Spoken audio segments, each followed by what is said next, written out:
આણંદના BA college of એગ્રીકલ્ચરના auditorium ખાતે મધમાખી પાલન એક ઉભરતો વ્યવસાય આ વિષયક રાજ્યકક્ષાનો પરિસંવાદ યોજાયો હતો। આ પરિસંવાદમાં ગુજરાતમાં મધમાખી પાલનની શક્યતાઓ, મધમાખીની જુદી જુદી જાતો અને તેનું મહત્વ, મધ અને તેની બનાવટોને વેચાણ વ્યવસ્થા અંગે મહાનુભાવો દ્વારા વક્તવ્ય આપવામાં આવ્યું હતું।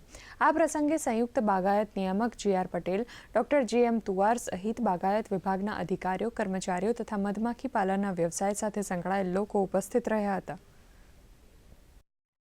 ખાસ કરીને જે કંઈ મધમાખી ઉછેર માટેની જરૂરિયાતો છે એમનું પણ એક સારું એવું પ્રદર્શન ગોઠવવામાં આવ્યું છે। એની જે કંઈ બાય પ્રોડક્ટ છે એ બાય પ્રોડક્ટ અને વેલ્યુ એડિશન પ્રોડક્ટ આ બધી જ પ્રોડક્ટો છે એનું પણ અહીંયા પ્રદર્શન ગોઠવવામાં આવ્યું છે કે જેથી કરીને જે ખેડૂત મિત્રો હાલની તકે મધમાખીનો ઉછેર કરી રહ્યા છે એમને પણ આ બાબતનું જ્ઞાન થાય, એમને પણ એની જાણકારી થાય